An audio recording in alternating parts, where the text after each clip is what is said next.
हम्म,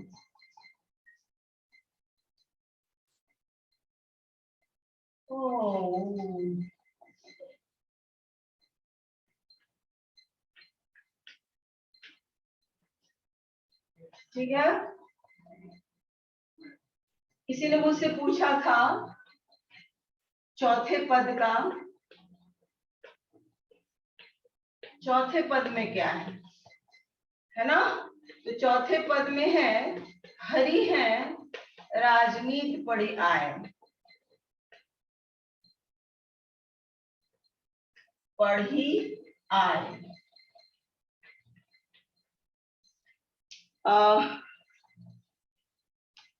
वो बच्चा आया है जो सुबह क्वेश्चन किया था, उसका एक क्वेश्चन था, पता नहीं नाम क्या है बच्चे का, तुम लोग सर्च कर लो। अभी जितने बच्चे मौजूद हैं, ठीक है, क्या वे सब चौथे पद की व्याख्या को फिर से पढ़ना चाहेंगे? जल्दी बोलिए, क्योंकि आप लोगों ने ऑफलाइन क्लास में मुझसे पूछा था। रिस्पांस दो उधर से जल्दी।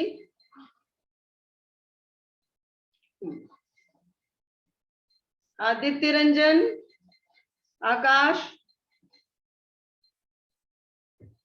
क्या मैं चौथे पद की व्याख्या फिर से करूं?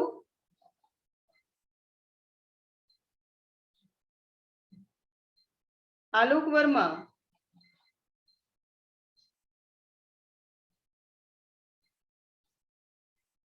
प्रियंबदा, ऑडियो खोलो,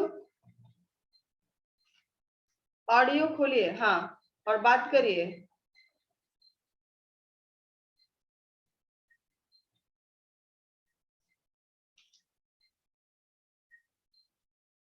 अब उस लड़के का तो नाम मुझे याद नहीं है, लेकिन मैं इसकी व्याख्या कर दे रही हूँ। अगर वो क्लास में मौजूद है तो अच्छी बात है। और मैं आपको जैसा बताई थी कि इस लेसन से आपको कहीं भी कुछ भी प्रॉब्लम हो तो आप ये ऑनलाइन क्लास में पूछ सकते हैं। तो बुक खोलिएगा और शब्दार्थ लिख लीजिए। मैं थॉरोली इसको पढ़ा रही हूँ अच्छे से, ठीक है? आपके हिसाब से मैं फिर से बता रही हूँ पुनः। सबसे पहले लिखिए मधुकर का अर्थ भौरा, ठीक है? योग संदेश को लिखिए योग का संदेश। सब पहले वीडियो खोलो, वीडियो खोलो तुरंत।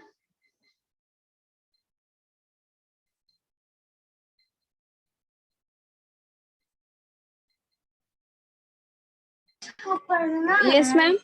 वीडियो खोलो। Yes ma'am. ऑडियो वीडियो खोलो, मेरे क्लास में बंद कुछ भी नहीं रहेगा।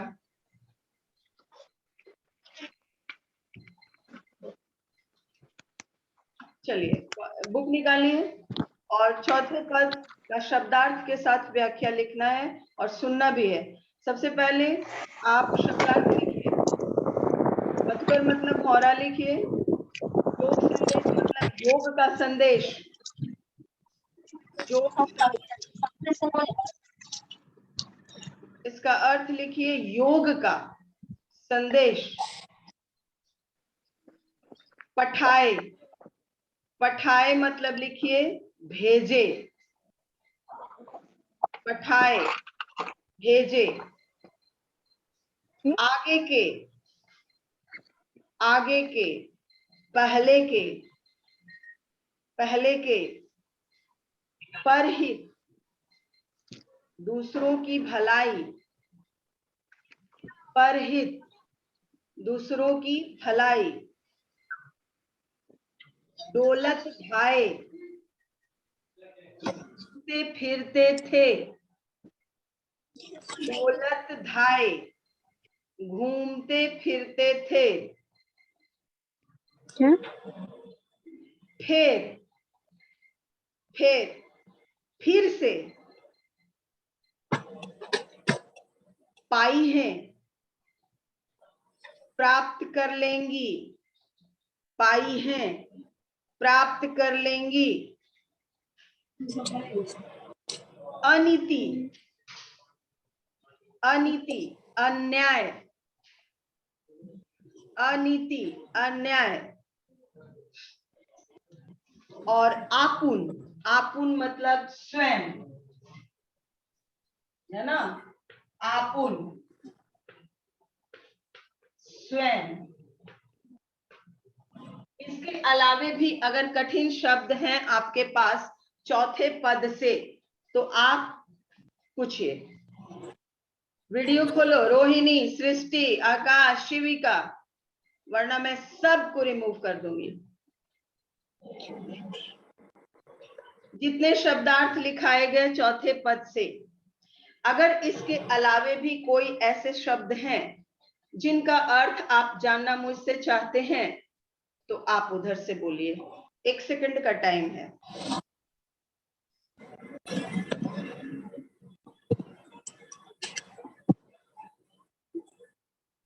चलिए, कोई क्वेश्चन आपके तरफ से नहीं है, दैट मीन्स आप शब्दार्थ समझ रहे हैं।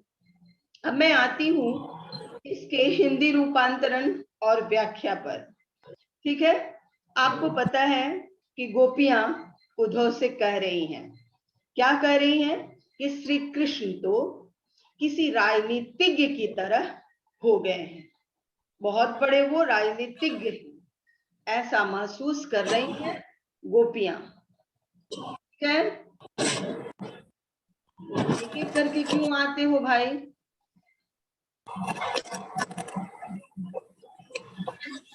स्वयं न आकर उन्होंने किनको भेजा है? उद्धव को भेजा है। ठीक है, वो स्वयं गोपियों का हालचाल जानने के लिए मथुरा से वृंदावन ब्रजभूमि नहीं आए हैं, बल्कि वो अपने मित्र उद्धव को उनके पास भेजे हैं। क्यों भेजे हैं? उनका हाल जानने के लिए, है ना। तो गोपियां कहती हैं कि एक तो पहले ही से ही वो बहुत चतुर थे, अब तो लगता है कि वो गुरु ग्रंथ पढ़ लिया है ना। कृष्ण ने बहुत अधिक बुद्धि लगाकर गोपियों के लिए प्रेम संदेश भेजा है। हाँ, और वो संदेश किस रूप में है?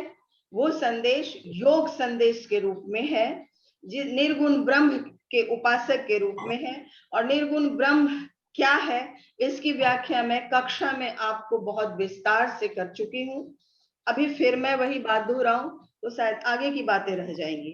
ठीक है, गोपियां कहती है कि पहले के लोग, है ना, उद्धव भले लोग आगे के, परहित डोलत धाय। उद्धव पहले के लोग बहुत भले थे, जो दूसरों की भलाई के लिए दौड़े चले आते थे। परहित डोलत धाय, जो दूसरों के हित के लिए, दूसरों की भलाई के लिए दौड़े चले आते थे। अब अपने मन फेर पाई हैं। गोपियों को लगता है कि अब उन्हें श्री कृष्ण से अपना मन फेर लेना चाहिए। अब अपने मन फेर पाई हैं, चलत जू हुते चुराए, क्योंकि श्री कृष्ण अब उनसे मिलना ही नहीं चाहते हैं, उनसे अपना जी चुराते हैं। फिर क्या गोपियां कहती हैं? ते क्यों अनीति करे आपुन। गोपियां कहती हैं कि कृष्ण उन पर अन्याय कर रहे हैं, अनीति कर रहे हैं, अनैतिक बातें कर रहे हैं। हाँ, जो राजधर्म,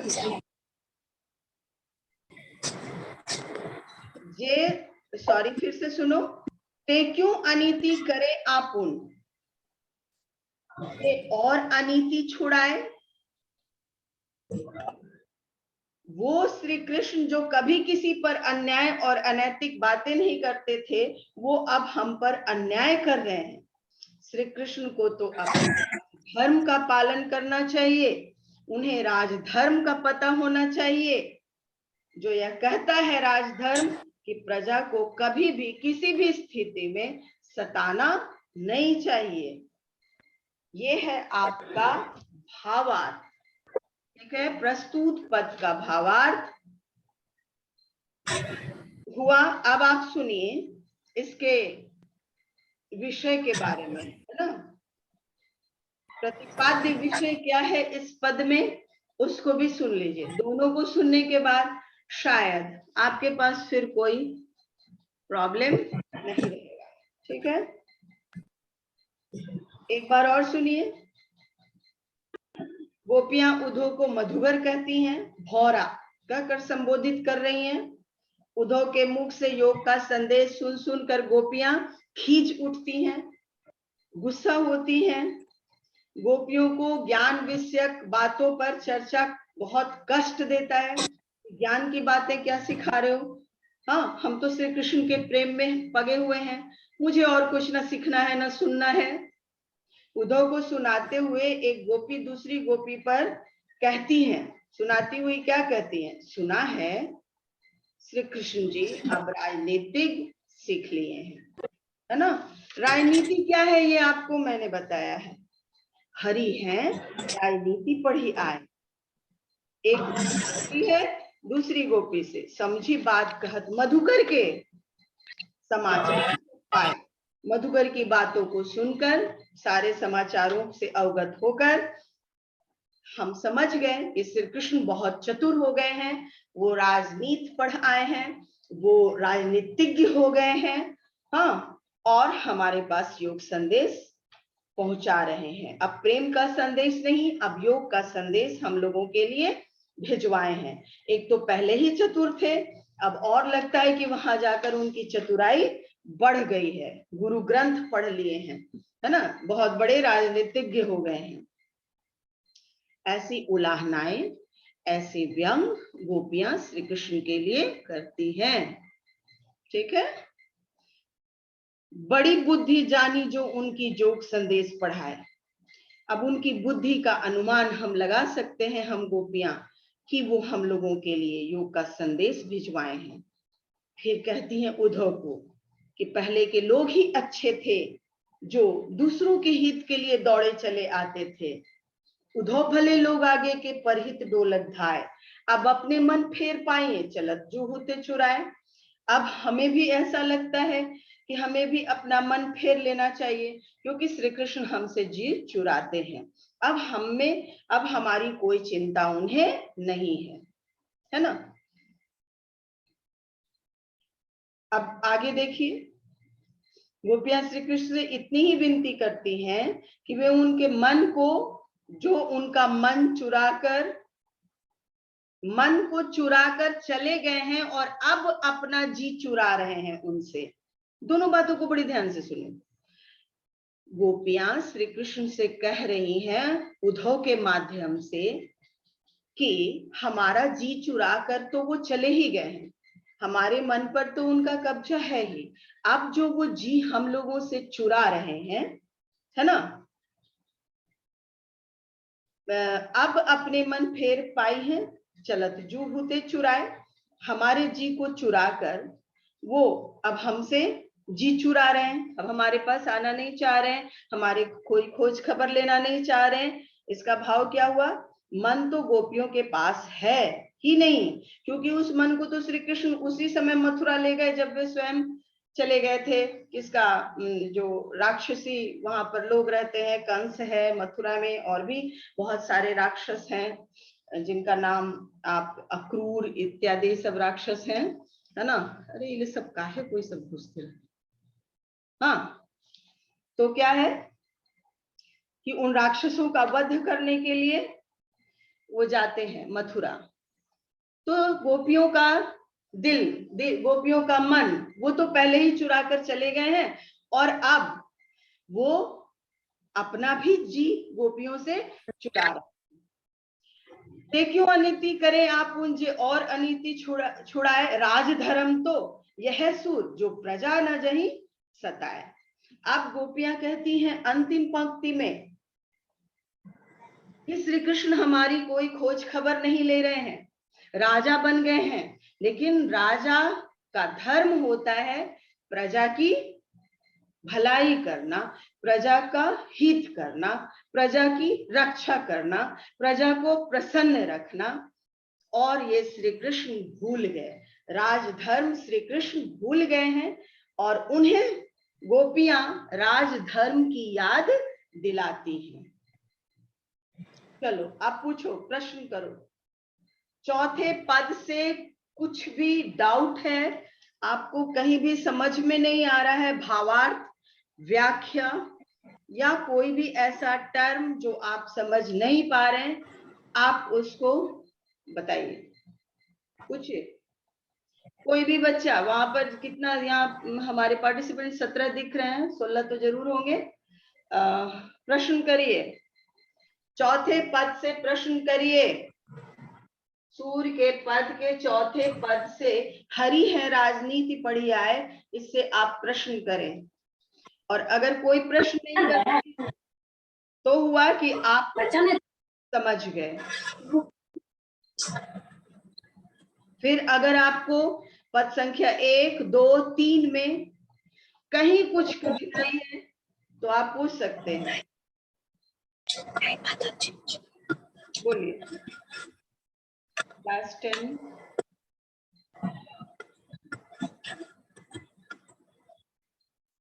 बोलो बेटा। एक ही तो बॉय साइड से एक देख रहा है, ऋषिकेश, प्रत्युष, बोलो, पूछो। सारी बातें समझ में आ गई? सृष्टि, शशि, कुमारी अर्चना, निशा, बोलो बोलो। पद संख्या 1, उससे कोई प्रॉब्लम है? पद संख्या 2,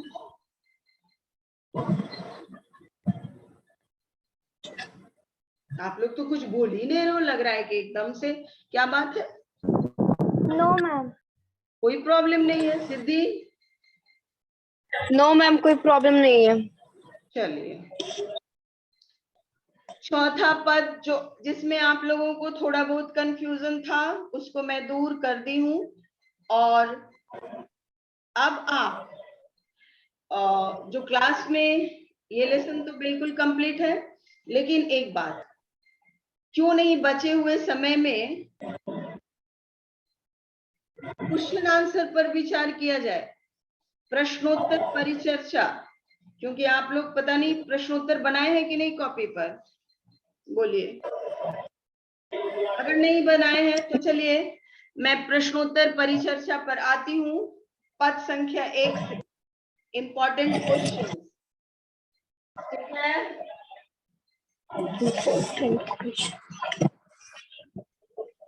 पद संख्या 1,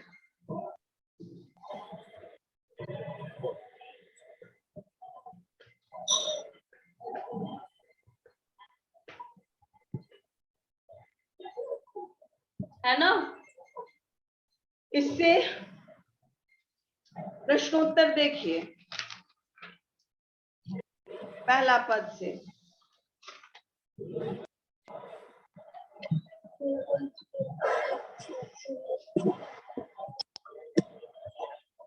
चलिए मैं एक प्रश्न करती हूँ बच्चों कि गोपियों ने अपनी तुलना किससे की है और क्यों की है? एक प्रश्न, बोलिए। गोपियों ने अपनी तुलना किससे की है? कोमल? हारिल की लकड़ी से। बोलिए। गोपियों ने अपनी तुलना किससे की है? हारिल की लकड़ी से मैम।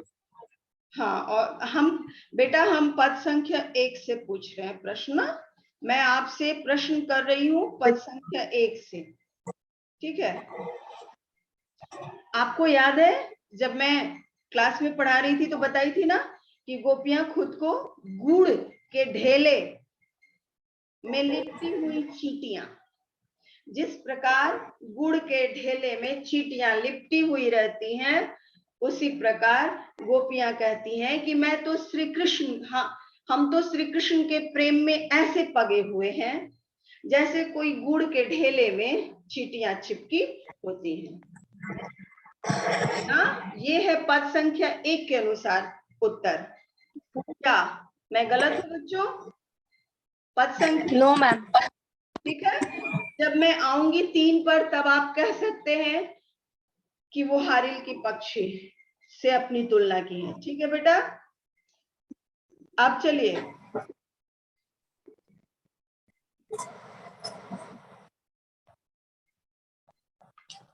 जिनके मन चक्री से कवि क्या करना चाहता है? बोलिए।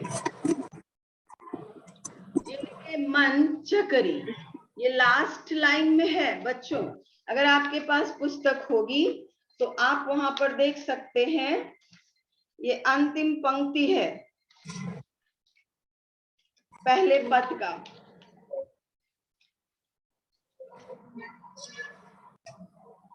सूरदास नहीं, सॉरी, ये पहले पद का नहीं है बच्चों, आप उसको आगे बढ़ा लीजिएगा।